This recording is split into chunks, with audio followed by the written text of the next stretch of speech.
Seringkali anak-anak Tuhan bertanya, jika Tuhan itu baik, kenapa ada sakit?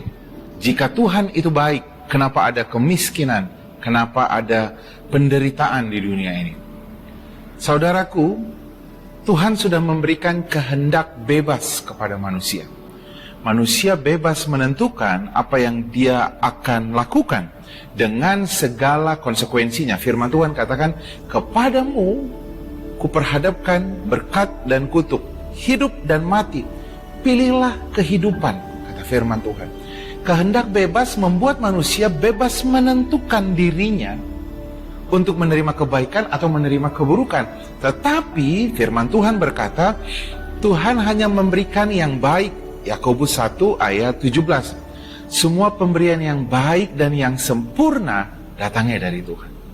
Lalu kenapa Tuhan tidak menghapuskan saja sakit? Kenapa Tuhan tidak menghapuskan saja kemiskinan? Efesus 1 ayat 3, firman Tuhan mengatakan dengan jelas bahwa segala berkat rohani di dalam surga sudah diberikan Tuhan. Segala berkat rohani, entah itu keselamatan, kesembuhan, berkat jasmani, kekayaan, Tuhan sudah anugerahkan melalui kematian Tuhan Yesus di kayu salib. Itu sebabnya dikatakan dalam Yohanes 3, dikatakan, karena begitu besar kasih Allah akan dunia ini, Dia memberikan anaknya yang tunggal, supaya setiap orang yang percaya. Lihat saudara, yang menerima kebaikan Tuhan adalah yang percaya. Tuhan Yesus tidak mati untuk orang Kristen. Tuhan Yesus mati untuk semua manusia di dunia ini. Masalahnya, yang percaya yang diselamatkan.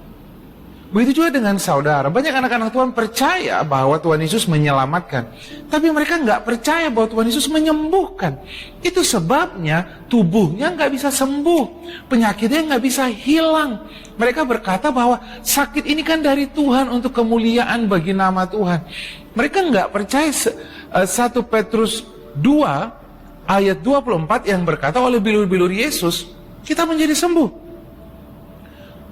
Saudaraku, dalam Markus 16 ayat 15 dan 16, Tuhan Yesus memberikan perintah kepada murid-murid dan Dia berkata, pergilah ke seluruh dunia, beritakanlah Injil atau yang disebut dengan kabar baik, supaya kepada segala makhluk, siapa yang percaya dibaptis dan diselamatkan, tapi siapa yang tidak percaya akan dihukum. Jadi masalahnya adalah percaya. Bagian Tuhan sudah Dia lakukan. Bagian Tuhan adalah memberikan kasih karunia-Nya. Respon manusia adalah iman. Bagian Tuhan sudah Dia kerjakan di kayu salib. Dia sudah menganugerahkan keselamatan, Dia sudah menganugerahkan kesembuhan, Dia sudah menganugerahkan berkat, Dia sudah mengaruniakan damai sejahtera. Bagian kita adalah percaya untuk setiap janji Tuhan. Jikalau kita percaya, maka kita diselamatkan.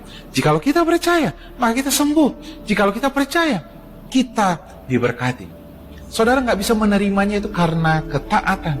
Saudara nggak bisa menerima kebaikan Tuhan, anugerah ini karena kebaikan. Karena Efesus katakan bahwa kita diselamatkan oleh kasih karunia, kata firman Tuhan. Itu bukan hasil usaha kita. Itu adalah pemberian Allah. Lihat saudara, itu adalah pemberian Tuhan.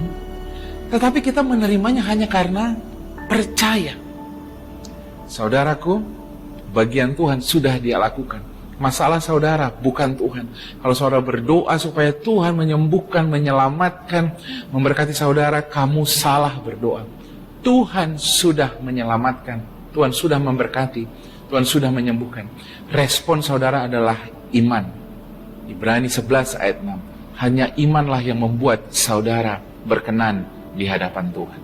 Iman timbul dari pendengaran akan firman Tuhan, akan janji firman Tuhan yang terus-menerus saudara dengarkan. Kamu akan melihat mukjizat terjadi. Kamu diselamatkan oleh iman, kamu juga disembuhkan oleh iman, kamu juga diberkati oleh iman. Tuhan Yesus memberkati.